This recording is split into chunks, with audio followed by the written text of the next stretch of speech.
introduce our next panel. We have Real Talk Shaping the Future of Culture in Film and Media being presented by UDAY Studios. And some applause. Yo, what's up, everybody? How's everybody doing? It's a beautiful day in Austin. I hope we bringing the energy. My name is Takai. Before we get into it, I want to just kind of take a survey of the room, check around and see, what industry everybody is in. So make some noise if you guys are in tech. Tech. All right, so what about health and wellness? Okay. If you're an overall creative or entrepreneur? That's a lot, okay. And what about if you're an investor? Okay, so entrepreneurs, investors, make sure y'all connect. I'm gonna be hollering at you. So we got something special for y'all today. Again, my name is Takai. I'm the founder and producer and owner of UDAY Studios. We are a creative production company whose sole mission is to imagine new black futures. And so I'm gonna introduce our panelists. We got some amazing panelists here today. First up, we got Denise Davis. Denise is a 4-time Emmy-nominated producer and the founder of Reform Media Group, which recently inked a deal with exclusive development deal with Tyler Perry Studios. She began her career producing music videos and digital content, which you guys may know, Issa Rae's award-winning Misadventures of Awkward Black Girl. Her producing credits include HBO's Emmy-nominated series Insecure, Black Lady Sketch Show, HBO Max series Rap Shit, and she is also the co-founder of Color Creative Management Company. Help me welcome Denise Davis. Cool. So next up, we got Deshauna Spencer. Deshauna Spencer is a social impact executive, and she is also the founder and CEO of Quayle TV, a black-owned streaming platform that curates the largest selection of indie black films and documentaries. She is the former radio host and producer Empower Hour on Washington, D.C.'s Radio 89.3 FM. And before becoming a producer, Deshauna served as a director of communications for nonprofit Ed Market. Help me welcome Deshauna Spencer. Next up, we got D'Angelo Lewis. D'Lo is a multi-talented writer, director, producer, and the creative executive of Proximity Media. Hailing from Richmond, California, D'Lo has made significant impacts to the film industry with his major work in Judas and the Black Messiah, Space Jam: A New Legacy, Black Panther: Wakanda Forever, and has an associate producer credit in his contributions for Creed 3. Help me welcome D'Lo. And last but not least, we have Charlene Polite Corley. Charlene is the Vice President of Diverse Insights and Partnerships at Nielsen, and she is passionate about representation in media. As a part of the Diversity, Equity, and Inclusion team, Charlene's research and thought leadership are used to amplify the power of influence of black audiences, showcasing global media trends among historically excluded communities. And help me welcome Charlene Polite Corley. Cool. I just sat on something. Cool, yeah, so I appreciate everybody for coming out. Before we get into this discussion here today, I want to give everybody a little context about what UDAY Studios is and why we're here for this panel. So like I said, UDAY Studios is a creative production company I started, and our sole mission is to imagine black futures. But for me, the vision is on a bigger level. I see a world where if we want to be able to change our facts as a black culture, we got to change our fiction and the narratives we tell. And I strongly believe that storytelling, film, media, and the power of images on screens across platforms is very, very, very, very pivotal and important to really reaching this new culture and this new vision of culture that I'm calling New Hollywood. And so you may hear me reference New Hollywood throughout our discussion, but UDAY Studios is really the company and the movement and the mission to achieve this new black culture, this new Hollywood. So today we'll give some insight around the data, the culture, and a lot of trends that we look towards, to create a new Hollywood. So cool, let's get into it. So, Deshaun, I'm gonna start with you. And so as a platform founder and a CEO, and as somebody who kind of sees the global trend of content and black stories and narratives across platforms, what are some of those specific trends that you see emerging in film and media that will better represent the full spectrum of the black experience in the future? So this is a very interesting question because there's been a lot of changes happening in film television. So for instance, after, we're doing a pandemic, we were talking about that backstage, after the death of George Floyd and Taylor, a lot of studios, a lot of streaming services were like, we want to put more money into black content, right? Same thing in the tech space. Tech bros like, hey, I'm on Twitter, just hit me up. If you're black, I want to invest more in black founders. We saw that in corporate space where a lot of corporations were saying we wanted to invest more.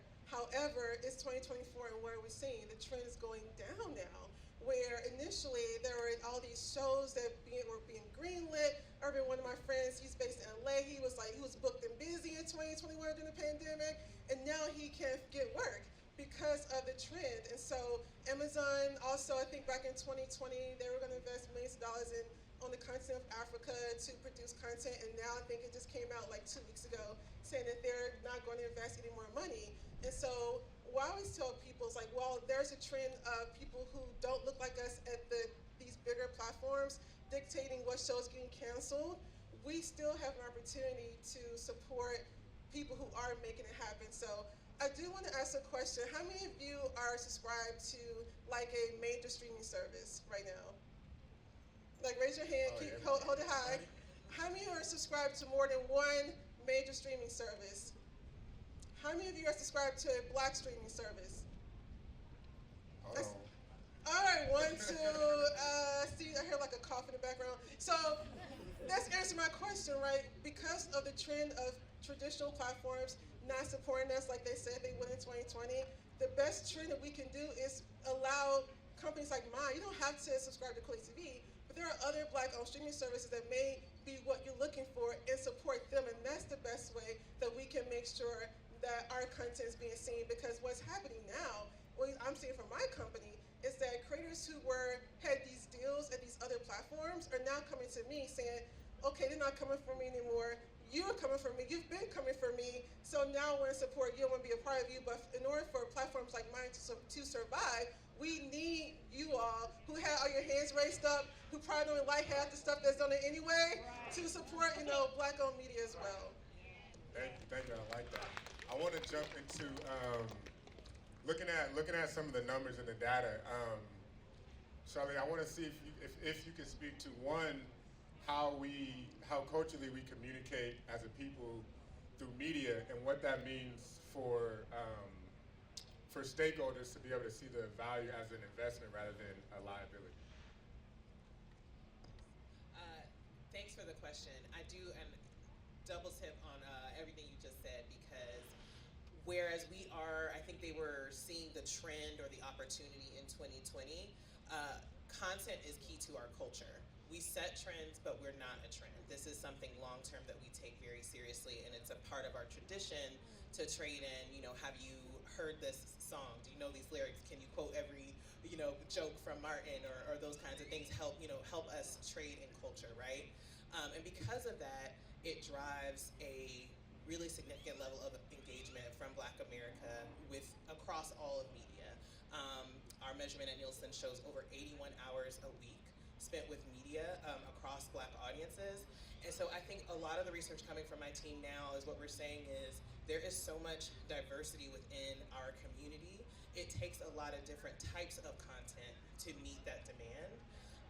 And so we are continuing to define our culture and build our culture and find those stories that really connect with us. And so it almost can feel like a betrayal when those cancellations come, because again, that's part of our culture and part of our heart. So I hear what you're saying around where can we go to make sure that sustains, because that's something we'll continue to influence and look for. And again, it's a demand that's going to continue to grow, and it's only looking for more of that nuance, more of that context and complexity in our experience. And so if the industry doesn't see that long term as an investment and continues to see it as a risk or a gamble, we're gonna run into a growth problem, and you're missing out on a big opportunity to meet demand in Black America. Yeah, I think that's so interesting. I think it's important. I really like how we recognize that the way we communicate is through media, through films, through songs, through social media, TikTok, all these things. And then Denise, I'm gonna jump over to you and speak a little about how your work with producing hit shows like Insecure, that had a lot of social buzz and a lot of cultural power behind it. With your background coming up in the digital and YouTube space, what advice or lessons can you share from your success starting in that in the digital space and growing into something on the scale of Insecure with HBO Max deals and all of that? Yes, so one of the things I often think about most is that when I was first starting in the digital space, this is like 12 years ago, YouTube had been around, but by the time Issa was doing Awkward Black Girl, it was actually like what I look at the revolution of digital content, because for the first time in 2011, YouTube invested $100 million into these 100 YouTube channels, and that was actually the first time any company had actually made a commitment to spending money on content for the web. It did not exist before that, right? And what's interesting in hindsight is that we're only talking about in the last decade and a half, right? Like, look how far we've come, because at that time, you couldn't upload videos to Facebook, you couldn't upload videos to Twitter, like, Instagram was just photos, right? And so now, video playing and content is almost everywhere, and it's kind of embedded into social media platforms and obviously social sharing platforms like a Vimeo, et cetera.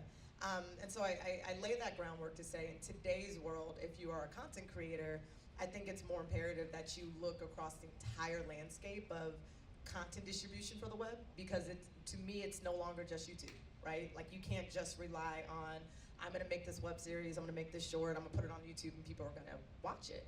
In a lot of ways, you have to think about, where is the engagement, where is your audience, and the way that we are consuming video content is sometimes already, it's already a given, right? Like, it's already a given on my Instagram feed if it's in the algorithm. So I often like to give advice about maybe even tailoring your show to each platform, because a 10-minute video on YouTube is not gonna play the same thing on Instagram, right? So what does your 10-minute video look like in 1-minute bites?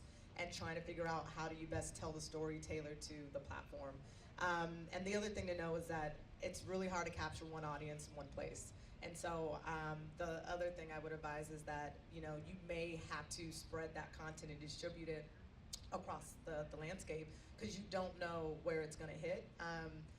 The most recent example I like to point out to is Morgan Cooper and his Bel Air Series on Peacock. yeah, series on Peacock, right? So there's a series on Peacock called Bel Air, but that origin story actually started by him. He was a commercial director and DP from Kansas City.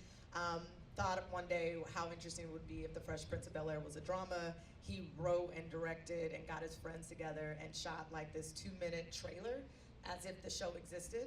And it looked amazing, and he put it on his Vimeo, actually, and shared it with some friends. And next thing you know, it went viral on Twitter. Not on YouTube, it went viral on Twitter. And that is how it got in front of Will Smith and his counterparts, and that's how it later became a television show, right? Very similar to an Awkward Black Girl to Insecure story, but that all happened about 4 years ago. And so I like to point to that example, because that wasn't a YouTube discovery. That was something with the advent of social media and discovery in terms of sharing and putting, not even intentionally putting it out there in front of an audience, right? So anyways, I think in today's world, I mean, who knows, TikTok now, make a movie on TikTok, I don't know. There's like new things Shout every out day. to Who the Fuck Did I Marry? If anybody knows Yeah, about that. right? It got over like 200, 300 million views. I started writing a script the day after I started, peeped it. So, yeah. So, but no, what I hear is that it's really about being able to connect with an audience authentically wherever they are on whatever platform, and I think that's very important, specifically Add from something really quick yeah. to what you said. One, starting with the data point that now Bel Air, we featured in our last report, had over 2 billion minutes viewed just from Black audiences alone last year. So we talk about the arc of, again, just telling that great story, making it available to your audience in a really low barrier way, and then investing to tell that story and seeing it all arc and connect, and it's actually continuing to actually sustain the growth of Peacock, to your point. I think, especially when you talk about mass media is actually really hard to get to right now, so serving your audience across platforms is the way to tell a story. So a lot of times we're talking to our clients about redefining what success looks like, because those 81 hours a week with media are spread across a lot of different types of media. No, yeah, that's interesting. I want to know, like, what I want to know, what is your favorite data point? Because I know you look at a lot of numbers, you look at a lot of different charts and graphs and statistics and numbers across different films and campaigns, but personally, what is your favorite data point when it comes to looking at, one, the influence of Black culture in film and media, and what that says to, where we are and what's the opportunity to where we can go? We just released a report last month. You can go to nielsen.com/Black America to download it. But one of the things that we talked about or uncovered in the study was 2 out of 3 Black Americans said they want to see more representation of their experience and their identity group on screen. And we took that a little bit further and looked at different cohorts, different intersectionalities of our community to see how often folks feel misrepresented. Because our data also shows it's really easy to turn on the TV and you can see a Black person, a Black character on screen. That doesn't mean it hits right. So we asked Black men, how often do you feel misrepresented? 7 out of 10 are saying that they often feel misrepresented on screen. Black queer community, Black people with disabilities, Afro-Latinos, 81%. Black women, I think it was 60%. All of these different groups, we have more representation than ever, right? But to your point, the people making the decisions and giving back the notes to the creative are not living that experience. Further, we did this study in 5 different countries and spoke to Black audiences. Every single market said, I'm feeling misrepresented and I want to see more representation that gets it right. And so I think there's just so much opportunity to meet the global demand of the Black audience, but also for any African Americans in the house, we've been here for a while and they still don't get us right all the time. So I just think that the data really uncovered the disconnect between quantity and quality. Yeah, I think that's super important. I think the big point in that is really making sure that our stories are the nuance of our stories are authentically told. And so D'Lo, as a writer-director, how has your background influenced the authenticity of your storytelling, and what does that say about the success of Black stories that are told authentically? I mean, that's all I'm about, authenticity. Like, that's the first thing I do, because I'm actually on both sides as a creative exec, also as a creative. When I'm reading somebody else's script, I'm looking for those nuances, I'm looking for those details, I'm looking for everything like, oh, folks been there before, or she's done this before, and it jumps off the page. And it's my job to actually give them that opportunity and put them in a position where they can tell these stories. Shout out to all the creatives in here too. I heard that was the loudest group. Shout out to the creators. For real. I want to tell y'all, just keep creating, keep working on your craft. But also it's like, I'm super big on authenticity. Like, me telling my stories, either I was in the passenger seat, either it happened to me, or I was a fly on the wall. And I'm not gonna try to dance around that and try to tell a story about something I didn't do. And people got to understand, it's nothing wrong with staying in your lane. You can make up stories, you can be as creative as you want to, but what you want to do is like hone it in and keep it in the road of what you know. It sounds cliche, but it's so true. Write what you know, create what you know, and create what you like. You know what I'm saying? And you don't want to. I don't want to put nobody, like, pigeonhole nobody and say, oh, you can't do this, but it's your job to do the research if you want to step out that lane. Like, for instance, when we were working on Judas and the Black Messiah, the idea was, okay, we want to go talk to this family. We want to see what it was like at this time. We want to see what these people were going through specifically and get it from the horse's mouth, instead of, like a lot of people do, create these stories about us that they read on the internet or read on Wikipedia and things like that. So we try to avoid that at all costs. Yeah, no, I think that's super important. You shared something with me that I thought it was dope, that was compelling. And it talks about how, it leads into how a lot of these media companies can continue to increase their support and investment within the Black community. But you had a great perspective on it. And the question is, how can media companies featuring our stories that are told by us engage in social and economic impact within Black communities? And what does some of those intentional partnerships look like with Black creators? I told you something like that? Yeah, you shared with me with Creed, where... Well, so with Creed, I guess I gotta give you some context behind the story. So Creed is initially inspired by me and Ryan Coogler's relationship, where one person goes off and does some time, and then this other person becomes this big thing, you know, in Hollywood. His younger brother actually co-wrote it with Zach Balin, who wrote King Richard. And the thing was, they're telling our story, and these people are making millions of dollars off of this story. How can we at least give back to the people that, you know, are actually living this life and dealing with this? So I just pitched an initiative of like, hey, let's get all the folks that we can together. It can be 20, it can be 100, it can be 50 folks that just came home, whether it's a week, whether it's a month, and we had workshops about what the first day looks like, what the second day looks like, what the third day looks like, because we can talk till we blue in the face, but until we give them, you know, these tools and these put them in position to win, we just, you know, blowing smoke up their ass, and that's what we wasn't trying to do. Yeah, so it's being able to advocate for our communities when we're in these spaces with streamers or with studios or with you know, a lot of the stakeholders in these spaces. So I think that was personally really dope, and I honestly wish that was amplified more from the people who put it on, because I had no idea about it until you shared it with me. But I think that work is what we need to see more of. If like people like you being able to be in these spaces and say, hey, this is, you know, a personal experience I had, and there's a lot of people still going through, you know, these situations. What can you do as somebody who's profiting, you know, millions and millions of dollars off this story, and to continue to pour back into those, you know, those people? Yeah, but also it's like, you know, I'm gonna not say that I'm the only person that ever did it, but a lot of people say it one time and don't keep pushing. Like every meeting we had, like post production, I'm dropping it in there. I'm dropping it. What's up? Well, we gonna get this cracking, and you just gotta keep pushing. You can't let up. Because what are you telling me no for?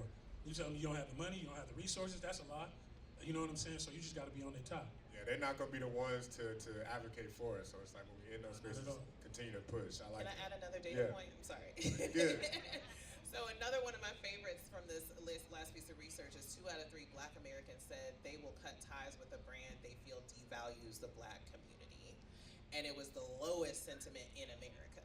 So the more you go around the world, the more Black audiences are looking for that proof for purchase or proof for support. Like, what have you done for me lately? What are you doing to give back to the community? So it's a really smart strategy. If you don't care nothing about doing right for my folk, it's actually just a really smart business strategy to show how you're aligned with us. I want to tie back into that as well. Looking at, you know, how we assess the impact of Black culture in media and recognizing its ability, you know, to generate significant word-of-mouth marketing and buzz for marketers and advertisers. How do we convey that value beyond, you know, quantitative metrics and really show like, you know, this is value, but it's, you know, word-of-mouth marketing doesn't necessarily have the same level of numbers, or like how, you know, we're able to push culture through, you know, Black Twitter. Like it's a whole documentary screen in here that highlights the impact of Black culture on Twitter. And so I'm just interested in how, like, you know, the things that aren't necessarily numbers or data with regards to the value we generate as a culture, what are some strategies or tactics, or are there things in place that, you know, kind of measure and quantify those data points? I'll jump back in there. I do think that there's data points that you can put around those qualitative metrics, because a lot of word of mouth right now is happening online. You know, so, you know, tracking or figuring out or being really strategic about who you align with to help you tell your story, communicate your story, all that comes with a data point around, yep, we dropped this link and we got these tags and this many, you know, engagements or whatever. So there's ways to definitely pull that out.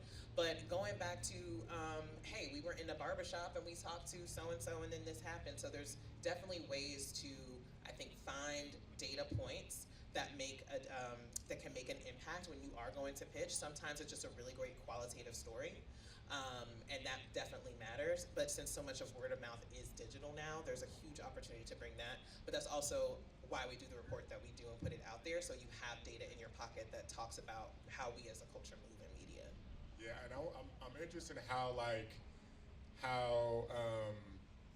you as at Nielsen and you know, Deshauna as a founder of Quayle TV, looking at how the streaming market is becoming more competitive, and we have lots of different you know, platforms and streamers, you know, launching every day. How can Quayle TV ensure that it remains a beacon of authenticity for Black storytelling on a global scale, and also continue to uplift you know, the narratives that you want to continue to promote on your platform? So you mentioned earlier, you know, quality versus quantity. When I first started the company, it was really interesting because people were like, wait, you want to have a lot of Black documentaries and impactful stories? Like, Black folks don't want to watch that. We want to fight, you know? And so I've been proving people wrong from day one about the types of stories. I always tell people I liken it to, I won't say a particular, I'm not sure the sponsors are, so I won't say the particular fast food restaurant, but I haven't eaten one particular fast food restaurant in like 15 years. I actually haven't had Popeyes in like a decade. I don't eat fast food. I'm very extreme, right? But you look at it, you think about it with content.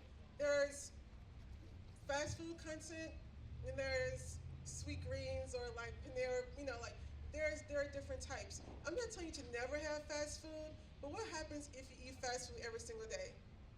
Diabetes, hypertension, da da da.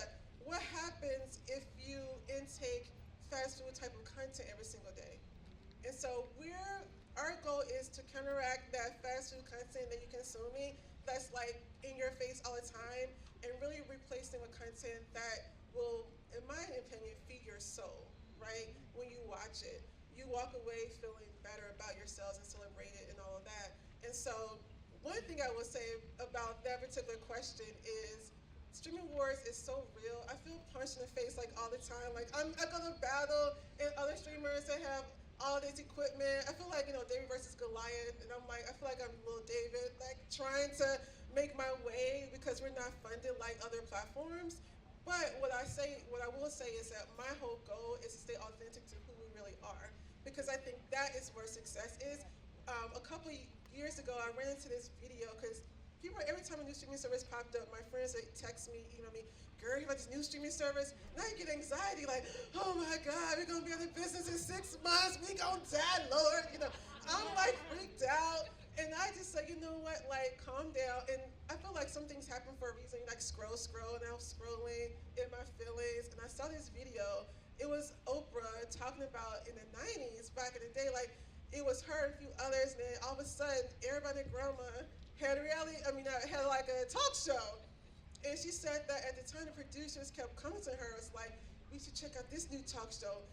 This person's doing this, Jesse Raphael, Jenny, who I can't think of the names. There was so many of them, but you know, everybody's doing their own thing. And she said there was a point like where they were actually trying to create content to compete with the other talk shows. And she said, you know what? At some point, she told them, like, stop giving me. Whenever a new talk show comes out, just don't tell me. I don't want to know, because if we focus on that, we'll be missing our mission.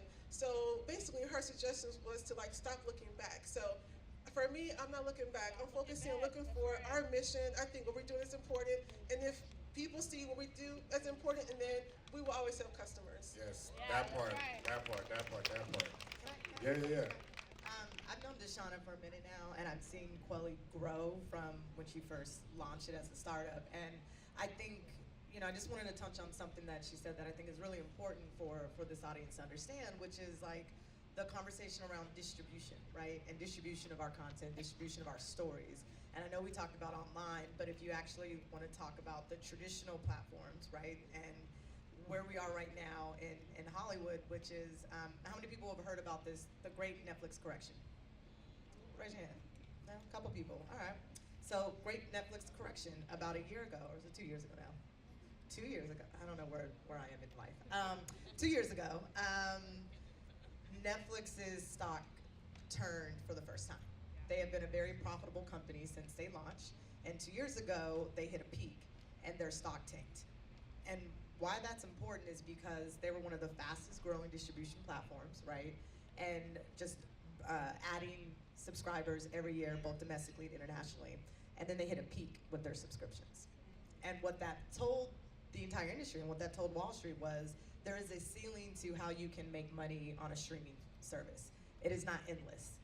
And the domino effect started to happen throughout the industry on every other platform because Wall Street got scared. And they realized we've been pumping money into these platforms, and you know there's been a huge explosive growth in television content, right? Television peak TV, and that was because of the advent of streaming platforms, because it just felt endless. And now what we've seen in the last 2 years, and what's been exacerbated by the strikes last year, is the great correction of these streaming companies now fighting to survive. And we are going to see more merges happening. You're going to see these 8 platforms you all subscribe to get down to 3 or 4. And what that tells me is that the gatekeeping's not gonna change. The investments in our stories are gonna change because they're trying to reach the most broadest audience to keep those subscriptions alive. How many of you guys are now paying for ads or keep seeing these ad tiers? That's because they need another revenue model because the subscription, no ad model is not going to be profitable for them. And so what Deshaun is doing with Quelly is important because how many Black streaming sites exist? How many of our own distribution platforms exist where we don't have to worry about any of that, right? So I think it's important to be like paying attention to these headlines that feel a little bit obscure. They may feel like, oh, this has to do with tech or it has to do with Wall Street, but it has to do with us because those kind of situations trickle down to content creators like ourselves. You know what I mean? And I will tell you this next year is gonna be fascinating to watch because we're still living through it in a post-strike era and the dust has not settled. And so if you were to ask me like, what is the future of Hollywood? What's the future of media? What's the future of distribution? I'm like, I don't know yet. It's still changing, so. But I will add to that, that in the midst of this industry like hard reset that's going on, the audience has already been trained to say, I can go and find a story that is more resonant with me than ever before. I have more options to curate my global Black experience through content than ever before. That's why I went to all those different streaming services. So if you're pulling back on the representative content or story or character that brought me in, what's my incentive? And I think that's the connection that the industry hasn't quite made yet, but that's the opportunity for programmers, to your point, that stay true to their mission to say, no, we're serving this particular audience or this particular mission. So. Yeah, still, I'm gonna piggyback off that in terms of big data and looking at these Black-owned media outlets. How can a platform like Quelly and all the other Black streaming platforms really partner and look at and use the data that Nielsen provides to understand their audience, tailor content, and really connect with them, connect an audience that resonates with their needs and interests. Yeah, I think a lot of it, especially on the work that our team does, is to show, again, this is an investment, it's not a gamble, that yes, Black people do watch documentaries, Black people do watch anime, Black people do watch all these different types of content. Oh, and Black people watch content with that don't have Black people in it, if it's a good story. So the more that we show the marketplace, like where these opportunities to invest are, or where folks are showing up, we hope that those kinds of things can help people when they're in the room to make a pitch, when they're trying to show growth and opportunity. So I'm excited to keep doing that kind of work. When it comes to actually the data science and who gets reported, that's a whole other thing. But in the meantime, before somebody maybe gets measured, we want to continue to see the market and help those independent or fast-growing folks have data they need to show their value and continue to get that investment to grow. Dope. So I want to go down the line here and ask, one final question of our panelists. And this is a general question. So, like, what advice would you give to aspiring creators and entrepreneurs who are passionate about bringing diverse stories to life? And we're going to start with you, Dino. Advice I'll give somebody. I'll tell you this, a lot of people always put a lot of emphasis on networking and forget about the root word of network is the actual work. You know what I'm saying? They just trying to put, run too fast, talk about run before they can walk. I'll say this, because it also ties into what you said about the new Hollywood and how it's a wild, wild west. Because it's actually my job to give people, provide a platform for creatives to put their stories out there. We gotta kind of get on one accord, you know what I'm saying? Like when I walk in these rooms, like my whole goal is this, you ask yourself, what is your why? My why is to get leverage, be able to press a button and put somebody in position, to do their thing and not put people on, put them in position. When you put somebody on, they usually fall off. But when you put them in position and show them growth a little bit, it's one of those things. So when I would like to walk in a room and if I see a person of color, we gotta stop. Can I cuss? No, I don't want you to get demonetized. We gotta stop fucking hate. Like, even if we agree to disagree, we gotta be on one accord when we walk in this room. Like, hey, I got you. Don't even trip. We trying to make something great. So you not liking me for, I don't know, maybe y'all put the wrong type of stuff in the refrigerator for everybody. Just some weird stuff be going on. Like, we gotta stop that petty stuff and like get to it, like get on the same accord.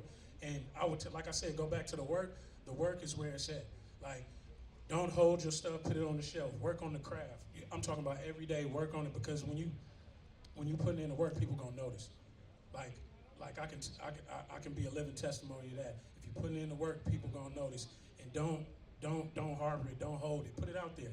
You know what I'm saying? The only way you're gonna get better if people, tell you, hey, this was cool, but this wasn't. All right, next time I'm gonna fix this. So I think you just gotta keep working. Great advice. Denise, what about you? I'm sorry, I was just like having a word over here. I guess my advice would be to don't let anything stop you from creating, right? I think so often we have these pipe dreams where it's like, oh, I just need someone to like buy my script to make my show. And it's like, no, you don't. Why don't you take that script and figure out how you can make it with what you got and with your network, right? And I just think there shouldn't be anything in the way to creating content in today's world. Like, we could shoot entire feature films on our iPhones if we wanted to. You can generate videos with Sora. Yeah. We can talk about that later. I'm so glad we didn't talk about AI on this panel. Yeah, no AI. But to that end, like, just don't have any excuse to create the stories you want to tell, period. And I think, you may have to think outside the box. It may not be exactly how you wanted to tell it, but what's important is that it exists. And I think we often sometimes spend so much time waiting for permission and not just giving ourselves permission. So just create your stories. So I would say, don't take no for an answer, and don't let no stop you. So I remember just a couple weeks ago, I was talking to a creator, and she was like, yeah, I actually was thinking about starting my own thing, but I was just so disheartened about all the rejection I got, and I just couldn't take it. I'm like, I got 2 rejections today. Like, what do you mean? They come in every day. Every day. Every day. And you still have to perform, right? I remember one time I got rejection. It was for a pitch competition. And I was waiting to pitch on stage, and then literally I was flipping through my phones, passing time away, and I got a rejection on my phone. Like, up next, Deshauna Spitzer. And I had to literally get up and pitch after getting a rejection, and I won that competition. I'm not here to like, oh, okay. Right, that's not why I did it. The main reason I mentioned it is because if I would have let that no stifle me, I would have got on stage stumbling, not sure of myself. But the reality is, if you decide to do anything creative, be a tech founder, whatever the case may be, you need to get comfortable in no's. But be also comfortable enough to know that this is what I'm supposed to be doing, and this may be a no for this person, or maybe a no right now, but it's not always no forever. That part. I'm just going to build on what my very smart panelists have already said by saying the future of this business looks different. And so how you are defining what success will look like should also be different. It may not be the way success was defined years ago or even yesterday, and that's okay. So there's resources out there to help you figure out, again, well, maybe it doesn't have to be somebody buying my script. It can just be shooting my thing and that getting, getting out into the world. But redefining what success looks like, using research and data to help you figure out what that path is, I think that's really important to reconsider, because there's always going to be changes. The folks in power may not ever fully embrace our power. And so redefine success and go out and get it. Nice, thank you. We're going to open it up for a couple of audience.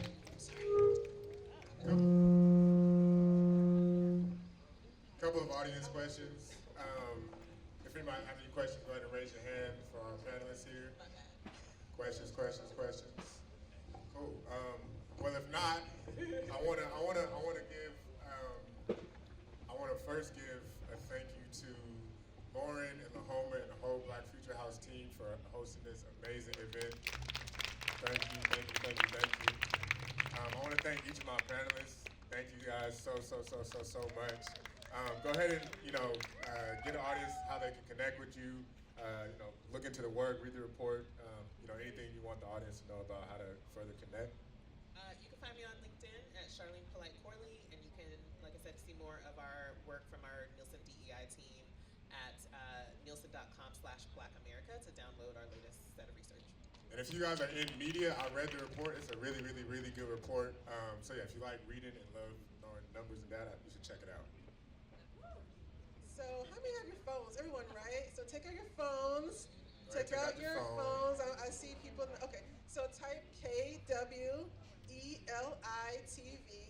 either or your favorite app, your favorite social media media platform or on our website. And so that's how you can find us. Please support us or any other Black-owned media company out here. But that's how you find me. You can find me on Instagram, MS Denise, spelled Deniese, 3 E's in there. Or you can follow my production company, Reform Media Group, as well. Thank you. You can find me on Instagram, dlo.louis. That's dlo.louis. And cool. So lastly, I want to close out by just giving an understanding of what the name UDAY actually means. So UDAY is short for the word eudaimonia, which means human flourishing and well-being. And so the goal is to create content to tell stories that ultimately foster and propel human flourishing and well-being for all people. I say create wellness for everybody and call it Black. That's the goal, is to really tell stories that, you know, uplift Black culture, uplift our narratives, but it's really to create wellness, well-being for everybody. And it also means rise and a new day in Hindi. And so UDAY Studios for me is a movement, it's my passion, it's my dream to really create this production company in this studio that ushers in this new era of content where we look to these stories, and the stories we see and consume actually create the realities we live. And so if anybody would love to support the vision, love to support UDAY Studios, we are selling our UDAY Agape hoodie in the Future Goods store. And it's an exclusive hoodie for attendees only. If you tap the hoodie, we have a chip inside the hoodie that gives you access to a short story that gives you a glimpse at the stories we seek to tell. So go ahead and check out the hoodies. And I'm gonna close with a quote in honor of Women's History Month. Shout out to all the women. The function of art is to do more than just tell it like it is. It's to imagine what is possible. Bell hooks. So thank you, everybody.